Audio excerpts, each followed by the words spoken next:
নমস্কার বন্ধুরা, আজ আপনাদের সঙ্গে তৈরি করে দেখাবো দই চিকেন। এইভাবে দই চিকেন তৈরি করে ভাত, রুটি, পুরি, পরোটা যে কোনো কিছুর সঙ্গে কিন্তু পরিবেশন করতে পারেন। খেতে ভীষণ ভালো লাগে। আমার কথা মতো একদিন হলো বাড়িতে এই রেসিপিটা ট্রাই করবেন। বাড়ির সবাই খেয়ে খুব পছন্দ করবে।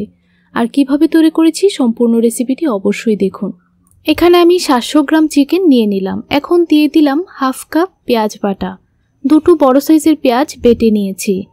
1 টেবিল স্পুন দিয়ে দিলাম আদা বাটা, 1 টেবিল স্পুন দিয়ে দিলাম রসুন বাটা, আর 1 টেবিল স্পুন দিয়ে দিলাম কাঁচা লঙ্কা বাটা, 1 টিস্পুন দিয়ে দিলাম ধনিয়া গুঁড়ো, 1 টিস্পুন দিয়ে দিলাম জিরে গুঁড়ো, আর হাফ কাপ দিয়ে দিচ্ছি টক দই। আপনারা চাইলে টক দইয়ের পরিমাণটা আরেকটু বাড়িয়েও দিতে পারেন, আর ঝালটা আপনাদের পছন্দ অনুযায়ী কমিয়ে বাড়িয়ে দিয়ে দিতে পারেন। এখন ভালো করে মাংসের সঙ্গে সবগুলি উপকরণ মিশিয়ে নিতে হবে। ভালো করে মিশিয়ে আধ ঘন্টা থেকে 1 ঘন্টার মতো রেস্টে রেখে দিতে হবে।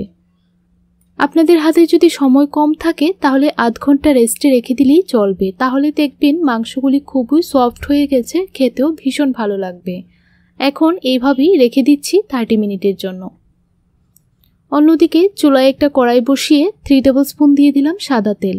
এখন আমি আপনাদেরকে আধ ঘন্টা পর দেখাচ্ছি। দিয়ে দিলাম 5টা এলাচ মাঝখান থেকে ফাটিয়ে, 5টা লবঙ্গ দিয়ে দিলাম, আর 2টো তেজপাতা মাঝখান থেকে ছিঁড়ে দিয়ে দিলাম। এখন ভালো করে ফোড়নটা একটু ভেজে নেব।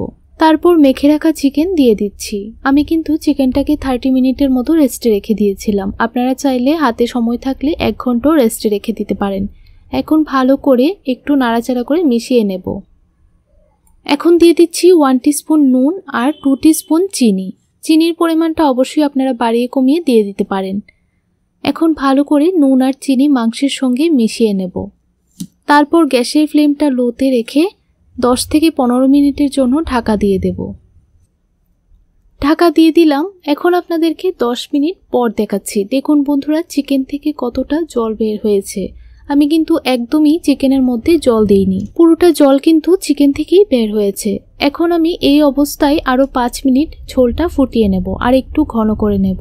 আপনারা চাইলে ঝোলটা একদম শুকিয়ে কষা কষা করেও নামাতে পারেন, তবে আমি বিরিয়ানির সাথে পরিবেশন করব, তাই এই অবস্থায় নামিয়ে নিলাম। আপনাদের কাছে চিকেনের এই রেসিপিটি কেমন লাগলো অবশ্যই কমেন্ট করে জানাবেন। ভালো লাগলে চ্যানেলটি সাবস্ক্রাইব করে আমার পাশে থাকবেন। তাহলে বন্ধুরা, আজকের জন্য এতটুকুই। দেখা হবে নতুন আরেকটি রেসিপি নিয়ে। আপনারা সবাই ভালো থাকুন, সুস্থ থাকুন।